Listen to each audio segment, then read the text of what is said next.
दोस्तों, उत्तर प्रदेश के प्रयागराज में दुनिया का सबसे बड़ा धार्मिक आयोजन शुरू हो चुका है, जिसका नाम है महाकुंभ मेला। 13 जनवरी से 26 फरवरी तक चलने वाले इस महाकुंभ में देश विदेश से तकरीबन 40 करोड़ लोगों के आने की संभावना है। इसलिए 144 साल बाद लगने वाले इस महाकुंभ को सक्सेसफुली कंडक्ट करने के लिए उत्तर प्रदेश सरकार ने तकरीबन 5,000 करोड़ रुपए का बजट रखा है। तो आज के इस वीडियो में हम कुंभ के महत्व को समझेंगे, कैसे इसकी शुरुआत हुई और ऐसी क्या मान्यता है इस महाकुंभ की जिसकी वजह से करोड़ों लोग संगम में स्नान करने के लिए आते हैं। ऐसी बहुत सारी रिवर्स मिलियंस ऑफ ईयर से इस धरती पर बह रही है। तब से जब इंसान इस धरती पर था ही नहीं, तब से रिवर्स इस प्लानेट पर बह रही है। इनमें से कुछ रिवर्स ऐसी है जिनकी पौराणिक मान्यताएं हैं। हमारे वेदों में भी इन नदियों का धार्मिक महत्व बताया गया है, जैसे गंगा, शिप्रा, गोदावरी। ऐसी मान्यताएं हैं कि एक खास समय में एक खास जगह पर सिर्फ इन नदियों में डुबकी भर लगा लेने से इंसान के सभी जन्मों के पाप खत्म हो जाते हैं और इंसान को मोक्ष मिल जाता है।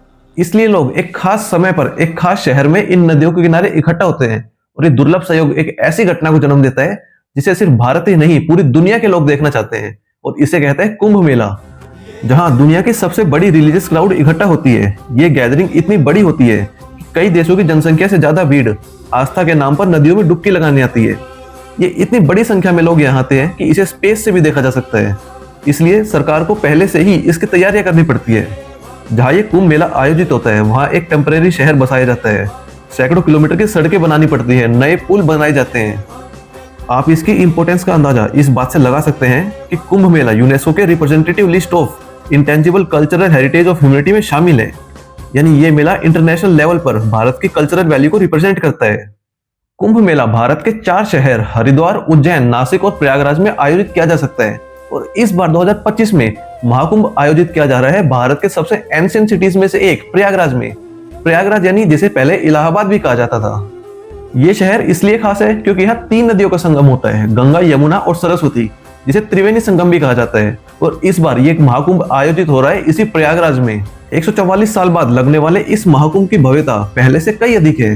13 जनवरी से शुरू हुआ ये महाकुंभ 26 फरवरी तक चलेगा।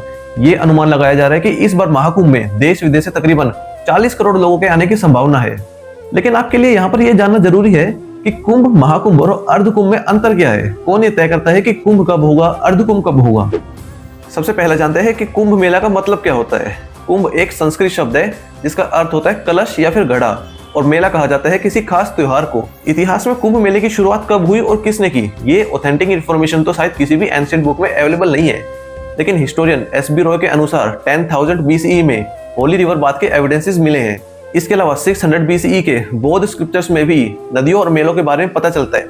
यहाँ पर एस.बी. रॉय का कहना है कि मेले का जो करंट फॉर्मेट है वो 300 AD में बनना शुरू हुआ था। इतना ही नहीं, 600 AD में चाइना से आए बुद्धिस्ट ट्रैवलर ज़ुएनज़ैंग ने भी सम्राट हर्ष द्वारा आयोजित कुंभ में डुबकी लगाई थी। हिंदू पौराणिक ग्रंथों के अनुसार ऐसा कहा जाता है कि कुंभ मेले की कहानी समुद्र मंथन से जुड़ी हुई है। अमृत की तलाश के लिए देवता और राक्षसों ने क्षीर सागर में समुद्र मंथन किया था। समुद्र मंथन के लिए वासुकी नाग को रस्सी बनाया गया और मंदराचल पर्वत को मतनी बनाया गया। समुद्र मंथन से कुल 14 चीजें निकली, जिसमें सबसे पहले निकला था हलाहल विष, जिसे शिवजी ने अपने गले में धारण किया और इसके बाद उन्हें नीलकंठ कहा जाने लगा।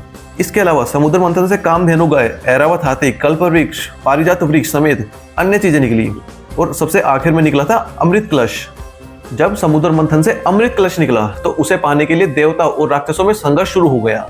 इसके बाद जयंत ने अमृत कलश उठाया और वहां से भाग गए। जयंत भगवान इंद्र के बेटे हैं। अब हुआ क्या कि जब जयंत अमृत का कलश लेकर भागे तो राक्षस उनके पीछे पड़ गए। तो इसी जद्दोजहद में अमृत के कुछ बूंदे धरती पर 4 जगह गिर गई। और ये जगह है गंगा किनारे हरिद्वार में हर की पौड़ी, प्रयागराज में त्रिवेणी संगम, उज्जैन में शिप्रा नदी के किनारे और गोदावरी नदी के किनारे नासिक में। और यही कारण है कि इन जगहों को काफी पवित्र माना जाता है और कुंभ मेला भी इन्हीं 4 स्थान पर लगता है। कुंभ मेला 12 साल में इसलिए लगता है क्योंकि देवता और राक्षसों की लड़ाई भी 12 दिन चली थी और जयंत को अमृत कलश लेकर स्वर्ग पहुंचने में भी 12 दिन लग गए थे। इसलिए कुंभ भी 12 प्रकार के होते हैं, जिनमें से 4 कुंभ धरती पर लगते हैं और 8 कुंभ देवलोक में। ऐसा माना जाता है कि देवताओं का एक दिन पृथ्वी पर 1 वर्ष के बराबर होता है, इसलिए कुंभ भी हर 12 साल में मनाया जाता है। कुंभ मेला 4 प्रकार का होता है, कुंभ, अर्धकुंभ, पूर्ण कुंभ और महाकुंभ, जिनमें से अर्धकुंभ हर 6 साल में मनाया जाता है और यह सिर्फ हरिद्वार और प्रयागराज में ही आयोजित होता है। वहीं 12 साल बाद मनाए जाने वाले कुंभ को पूर्ण कुंभ कहा जाता है और पूर्ण कुंभ प्रयागराज में सिर्फ संगम तट पर आयोजित होता है और पिछला पूर्ण कुंभ 2013 में प्रयागराज में ही आयोजित हुआ था। और जब 12 पूर्ण कुंभ हो जाते हैं तो उसके बाद आता है एक महाकुंभ। यानी 12 पूर्ण कुंभ होने में लगते हैं 144 साल। इसलिए 2025 में इस बार ये महाकुंभ आयोजित हो रहा है और ये सिर्फ प्रयागराज में ही लगता है। अब क्योंकि महाकुंभ 144 सालों के बाद लगता है इसलिए बेहद खास माना जाता है। प्रयागराज में लगने वाला महाकुंभ काफी इंपॉर्टेंट इसलिए माना जाता है क्योंकि यहाँ पर 3 नदियों का संगम होता है, गंगा, यमुना और सरस्वती। इसलिए बाकी 3 शहरों के मुकाबले सबसे बड़ी संख्या में श्रद्धालु यहीं पर आते हैं। कुंभ मेला कब आयोजित होगा ये डिपेंड करता है कुछ ग्रहों की पोजीशंस पर, एस्ट्रोलॉजिकल कैलकुलेशंस और धार्मिक मान्यताओं के आधार पर। कुंभ मेले की शुरुआत एक शाही स्नान से होती है। इसमें विभिन्न संप्रदाय और 13 अखाड़ों के स्पिरिचुअल लीडर्स यानी नागा साधु और सिद्धि प्राप्त गुरु नदी में नहाकर मेले की शुरुआत करते हैं। इसे ही शाही स्नान कहा जाता है। इस शाही स्नान के बाद ही बाकी लोग नदी में आकर डुबकी लगाते हैं। महाकुंभ मेला आस्था, संस्कृति और प्राचीन परंपराओं को जोड़ने वाली एक अद्भुत घटना है। कुंभ मेले में सिर्फ भारत से ही नहीं बल्कि विदेशों से भी आकर लोग डुबकी लगाते हैं।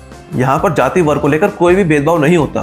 कुंभ मेला भारत की संस्कृति और भारत के धर्मनिरपेक्ष कॉन्सेप्ट को एक्सप्लेन करता है। यहाँ पर साधु सन्यासी दुनिया को अपनी परंपराएं दिखाते हैं। कुंभ मेले को इंडिया का कल्चरल एम्बेसडर भी कहा जाता है। अब बात करते हैं कि इस बार महाकुंभ में ऐसा क्या खास है और ये उत्तर प्रदेश की इकोनॉमी को कैसे राइज कर सकता है। इस महाकुंभ मेले की इंपोर्टेंस कल्चरल और रिलीजियस बाउंड्रीज तक ही सीमित नहीं है बल्कि ये महाकुंभ इकोनॉमिक लिहाज से भी बहुत खास है। ये महाकुंभ उत्तर प्रदेश सरकार के लिए रिलीजियस टूरिज्म को बूस्ट करने के लिए एक गोल्डन अपॉर्चुनिटी है क्योंकि इस बार ये एस्टिमेट लगाया गया है कि इस बार अप्रोक्स 40 करोड़ श्रद्धालु यहाँ आ सकते हैं। इसलिए इस बार कुंभ के लिए 4000 हेक्टेयर्स में एक टेम्परेरी शहर बसाया गया है। यही नहीं, महाकुंभ मेले को एक टेम्परेरी जिले का दर्जा भी दे दिया गया है। इससे पहले 1882 में जब महाकुंभ आयोजित किया गया था तो उस समय 20,288 रुपए का बजट दिया गया था जो आज के 3 करोड़ 65 लाख रुपए के बराबर है। 2013 में जब कुंभ आयोजित किया गया था तो उस समय 1214 करोड़ रुपए का बजट दिया गया था, लेकिन इसमें से 1017 करोड़ रुपए ही खर्च हो पाए थे। 2025 के महाकुंभ का बजट 5060 करोड़ रुपए है, जिसमें से केंद्र सरकार ने 2100 करोड़ रुपए दिए हैं। इस बार महाकुंभ से तकरीबन 25,000 करोड़ रुपए का रेवेन्यू कलेक्ट होने की उम्मीद है। इस बात से आप अंदाजा लगा सकते हैं कि महाकुंभ सिर्फ एक रिलीजियस गैदरिंग नहीं है बल्कि एक इकोनॉमी बूस्टर भी है।